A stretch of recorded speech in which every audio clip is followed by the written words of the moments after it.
అందరికీ నమస్కారం, good morning.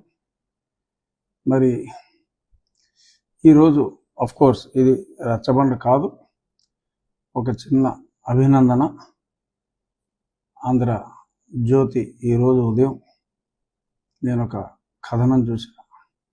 అదేమిటంటే టైటిల్ తొలి పేజీలోనే జగన్ రాసిచ్చారు, బాబు ఏం చేస్తారు క్వశ్చన్ మార్క్. అంటే గతంలో ఎన్నోసార్లు నేను రచ్చబండలో కూడా మాట్లాడటం జరిగింది. మరి రాష్ట్ర ప్రభుత్వం జగన్మోహన్ రెడ్డి ముఖ్యమంత్రిగా ఉన్న కాలంలో హైడల్ ప్రాజెక్ట్స్ అంటే పంప్డ్ స్టోరేజ్ హైడల్ ప్రాజెక్ట్స్ అంటే ఒక చోట ఒక నీటిని ఒక రిజర్వాయర్లో పెట్టి ఆ ఎత్తైన ఆ దగ్గరలో ఉన్న కొండ ప్రాంతం మీదకి ఆఫ్ పీక్ అంటే పవర్ తక్కువ ధరకే దొరికే సమయంలో కింద నుంచి పైకి పంప్ చేసి ఎక్కువ ధర ఉన్న సమయం అంటే ఉదయం 6 నుంచి 10, సాయంత్రం 6 నుంచి 10 దాన్ని పీక్ అవర్స్ అంటారు. ఆ పీక్ అవర్స్లో కనీసం 2 రెట్లు ధర, ఒక్కొక్కసారి 4 రెట్లు కూడా వెళ్తుంది. ధర అధికంగా ఉండే సమయంలో విక్రయించుకోవటానికి వీలుగా ఆ పంప్ స్టోరేజ్ ప్రాజెక్ట్స్ ఆ అలొకేషన్లో మరి చాలామందికి పేర్లు అనవసరం, చాలామందికి ఆల్రెడీ ప్రభుత్వం రిజర్వాయర్లు ఉన్న దగ్గర కూడా ఆ రిజర్వాయర్లనే ఇచ్చేసి ఒక సక్రమమైన పద్ధతి లేకుండా, అంటే టెండర్ పిలవాలి, ఎంత క్యాపిటల్ కాస్ట్లో మీరు కడతారు, ప్రభుత్వానికి ఎంత ఉచిత కరెంట్ ఇస్తారు. ఇప్పుడు ఒరిస్సాలో ఈవెన్ థర్మల్ ప్లాంట్ కట్టినా కూడా సర్టెన్ పర్సంటేజ్ ఆఫ్ పవర్ రాష్ట్ర ప్రభుత్వానికి ఉచితంగా ఇవ్వాలి. అలా ఏ రాష్ట్రానికి ఆ రాష్ట్రం వారి వనరుల్ని, వారి భూ వనరుల్ని, వారి ఇతర వనరుల్ని ఉపయోగించుకున్నప్పుడు ప్రభుత్వం నాకేంటి, నాకేమొస్తుంది అని ఆలోచిస్తుంది ప్రభుత్వం. కానీ గతంలో ప్రభుత్వం నాకేంటి అని ఆలోచించాల. బహుశా ఆ ప్రభుత్వంలోని పెద్దలు నాకెంత అని ఆలోచించారేమో అనిపించే విధంగా మరి ఈరోజు పేపర్లో కూడా ఒక 6 ప్రాజెక్టులు ఒకానొక నేషనల్ కంపెనీకి, ఒక 4 ప్రాజెక్టులు ఒకానొక లోకల్ కంపెనీకి, ఇంకో 2-3 వేరే వాళ్ళకి ఇచ్చినట్టుగా ఆ పేర్లన్నీ గతంలో నేను మాట్లాడా.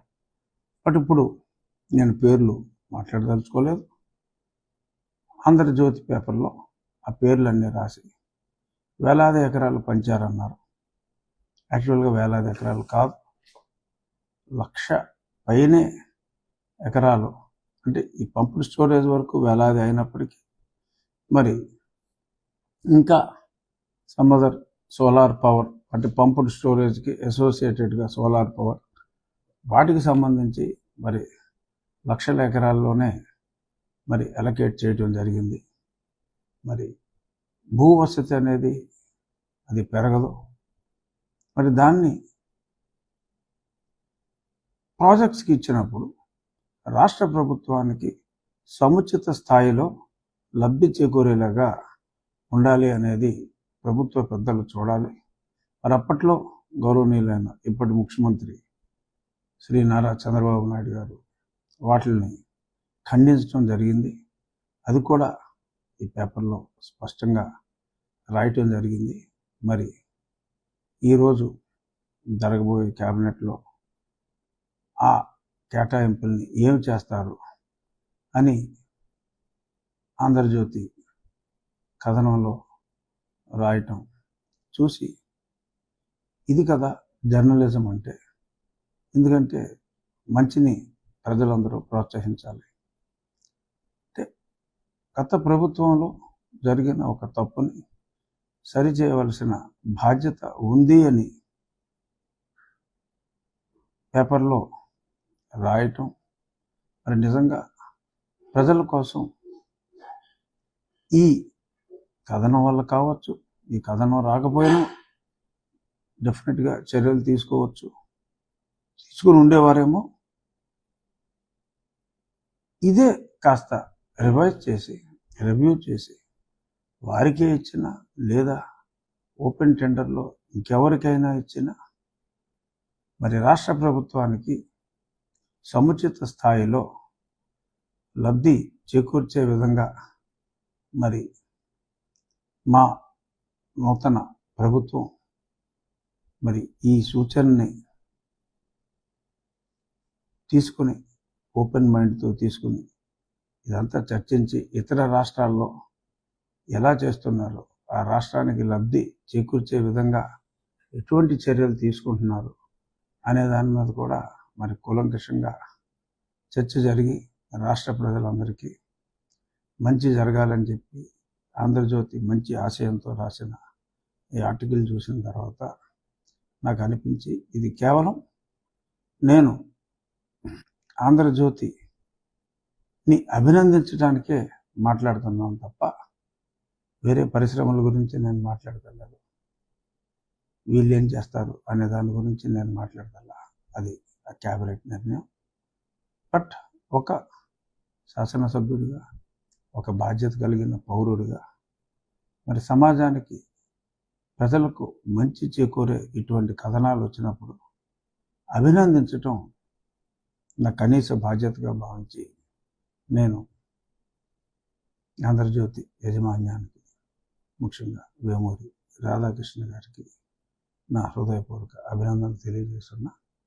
ఇక ఒక ఇష్యూ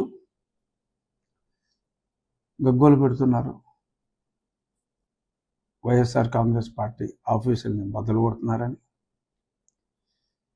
మరి ఆ అనుమతులు 2012లో ప్రభుత్వం ఒక జీవో ఇచ్చింది. ఉమ్మడి రాష్ట్రంలో ఎడాపెడా అలాట్మెంట్లు ఇస్తున్నారు. దాన్ని ఒక క్రమ పద్ధతిలో ఎటువంటి పర్పసెస్కి ఇవ్వాలి అనే దాని మీద ఒక జీవో ఉంది.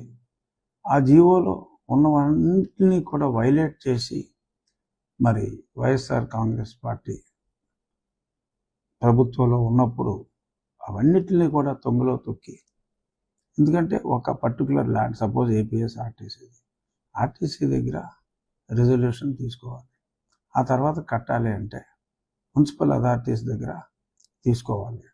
నాలాల్ లాంటి చోట సెన్సిటివ్ ప్లేసెస్ అలాట్మెంట్కి ఇవ్వటానికి వీల్లేదు. ఇలా ఎన్నో రెస్ట్రిక్షన్స్ ఉన్నాయి. ఇచ్చిన తర్వాత ఇచ్చిన పర్పస్కి ఇచ్చిన వాళ్ళు కట్టాలి. అది వేరే దరఖాస్తుదారుడి పేరు మీదకి వెళ్ళటం, అది కూడా వాళ్ళ పేపర్లో చూసాం, ఎవరో పేర్ల మీద కడుతున్నారని. ఇవన్నీ అన్యాయాలు, అక్రమాలు. మరి అక్రమాలు జరిగినప్పుడు కూల్చివేయవలసిన బాధ్యత రాష్ట్ర ప్రభుత్వాన్ని. కూల్చకపోతే అది ప్రభుత్వం బాధ్యత రాహిత్యం అవుతుంది.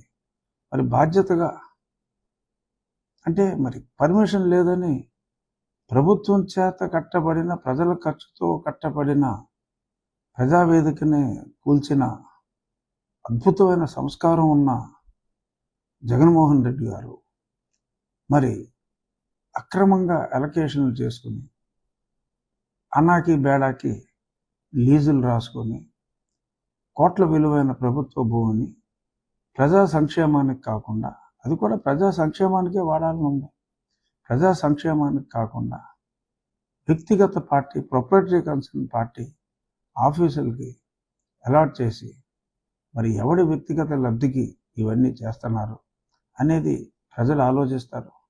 మీరు కౌంటర్గా మా పార్టీ వాళ్ళు ఏదో ఆఫీసులు కట్టారని చెప్పి ఏదైనా రాతలు రాసినప్పటికీ విజ్ఞులైన ప్రజలు అటువంటి చెడు రాతల్ని నమ్మరు.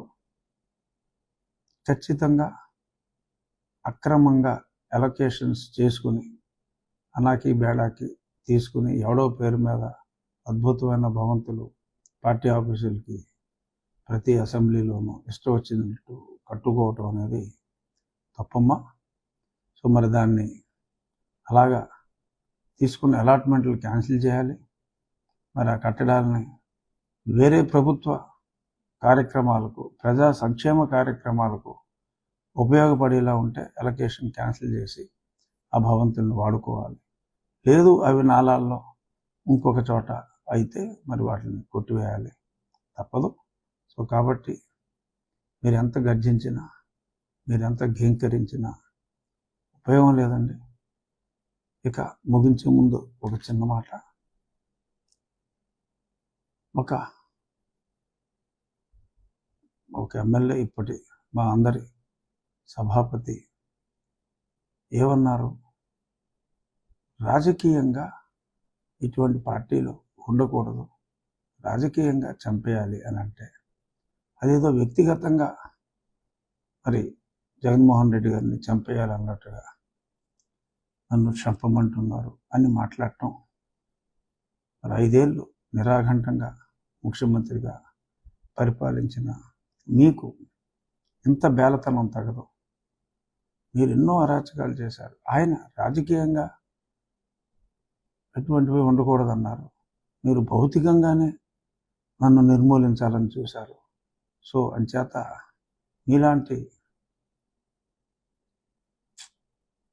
వ్యక్తులు బేలగా చంపుతానంటున్నారు అంటే అది ఎంతో మరి కాస్త ఎబ్బెట్టుగాను కొంత జుగుప్సాకరంగాను ఉన్నట్టుగా ఉంది.